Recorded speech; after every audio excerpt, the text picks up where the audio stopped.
Hey guys, Blackwing 2040 here. I know it's been a while since I made a recording. It's been pretty tight around here. Like last week was the release of Amazing Spider-Man 2. I saw the movie and it was great. Wait, not great. It was awesome. It was awesome. Of course it was. And then I was trying to make a review that night, but I didn't. I was too tired, and Free Comic Book Day was the next day, so I had to wait. I literally had to wake up early to get to Midtown Comics and get some free stuff. So it was pretty tight. I wanted to make a video of Free Comic Book Day to show you what I got, but that was messed up. But I'm gonna review Amazing Spider-Man right now. But before I start, I'll show you the comics that I did get, and I stopped by Midtown Comics today. But here's what I got. I got Teen Titans. It's a kids. Let me so you guys can see the whole cover. You got Raven, Cyborg, Starfire, Superboy, Robin, Wonder Girl, Beast Boy, Kid Flash.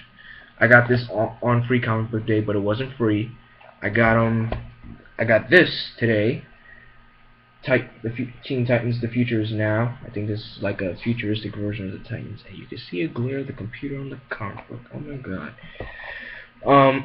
I bought the Sinestro Corpse War. This is a epic title right here. This is a classic reading title right here.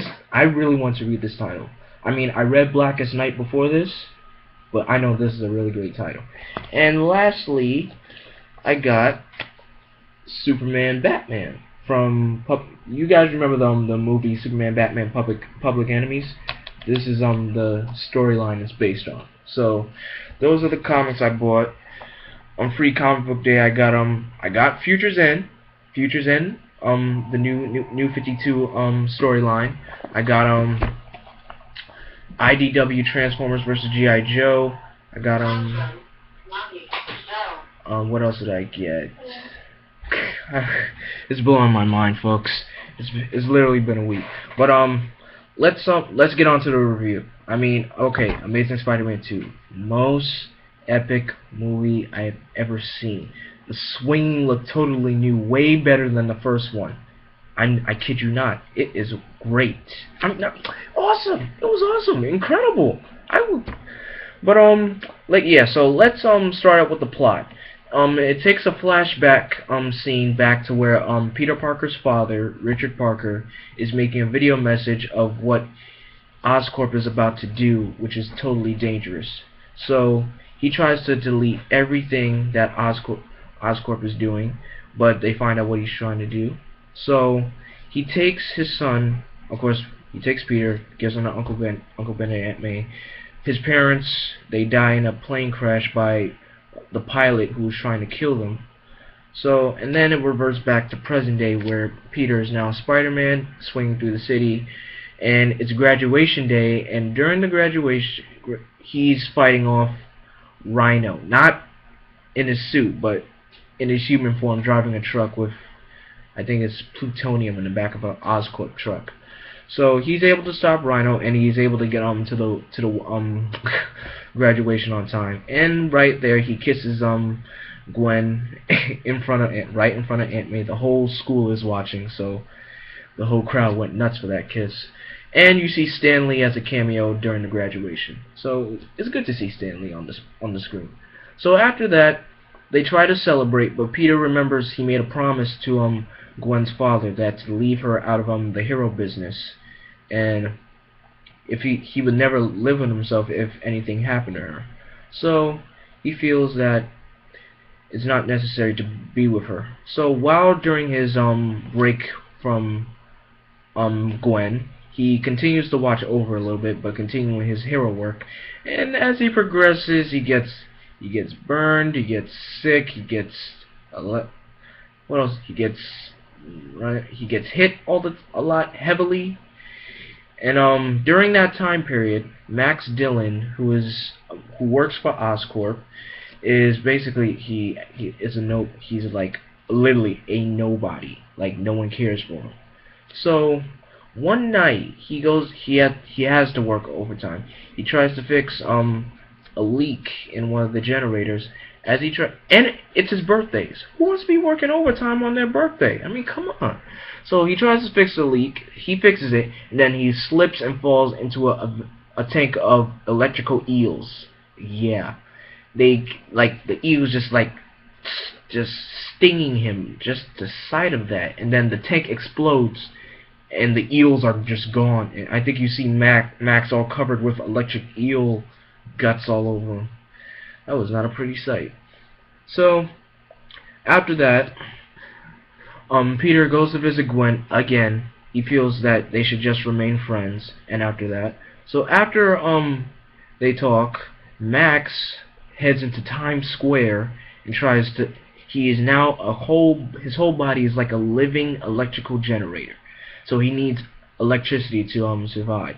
So he went to Times Square, the most brightest city in New York area in New York, just drains the energy from the generator that's turning on all the buildings in Times Square.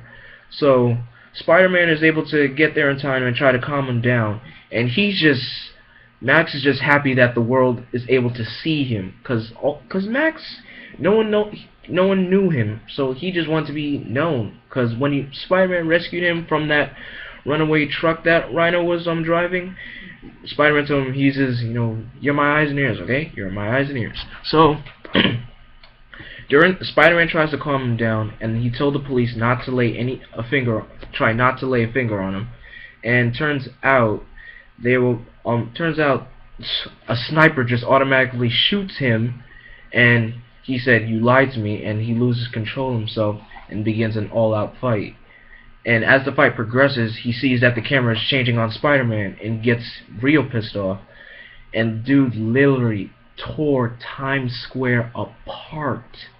I mean, literally, he tore it apart. That just blew my eyes. And then Spider-Man just shows up in a fire, with a bunch of firefighters wearing a firefighter hat, just drenches him with a high-pressure hose. Just to see him in the firefighter hat just made me laugh. So after that, Peter's old friend Harry Osborn returns home from boarding school and knows that his father is dying. So his father, Norman Osborn, gives Harry his work, and he says that disease that he has, Harry has it as well. It's genetic, so it moves from family to family, generation to generation. So now Harry's in charge is CEO of Oscorp now, and he keeps Max Dillon's accident a secret from the whole entire company. So Peter goes to check on Harry. Just to see the friendship connection that those two are making. It was just so good to see those two talk to each other. And then as it goes on, Gwen said she's going to be going to school in England, so she's going to be leaving New York, which Peter feels very bad about. And during that time, Peter's trying to figure out what is Oscorp, what is their secret, what was his father trying to do. Aunt May gave him a secret that he has been taking the D train, not the literal D train, like a D train. So he was able to find the station where that train was, find out what his father was up to, trying to shut down the projects Oscorp was going to be doing, which were terrible for humanity, and it just he figured out what his father was trying to accomplish. So back to Harry. Harry's disease is getting worse. He feels that Spider-Man's blood is the only thing to save him, but Peter thinks is not the right thing to do. So he decides not, when he was dressed as Spider-Man to talk to Harry, he decided not to give him his blood, and his board of directors fired him. So he snuck into Ravencroft, the prison that was holding Electro. He freed him and took him back to Oscorp so Electro could take over the grid. When I mean the grid, the whole electrical power in New York City. And dude shut down the entire city. The city went just blank. So Harry threatens his one of his board of directors to tell him where's the serum for his disease. He takes him very downstairs. He takes him way down below, And turns out the serum didn't really cure him, just made him insane, just like crazy. Like, you know, like how in Spider-Man 1, Norman Osborn went insane with that formula he was using to test it out. Same thing with Harry. His nails grew longer, his hair got frizzier, and he needed the Goblin suit to heal him. And not really, that suit was the only thing that was able to heal him.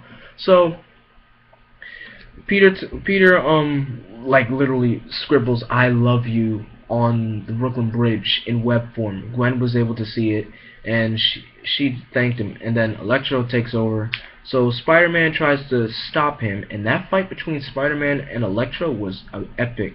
He uses this generator that he created himself, and just to hear the music that plays every time Electro appears, it was just amazing to listen to. So it was really that fight was epic. And then after Gwen told him to use that magnetism was the only way to shut him down by absorbing absorbing all the electrical power with magnets on his web shooters, and able to zap it right back at Electro, which possibly killed him.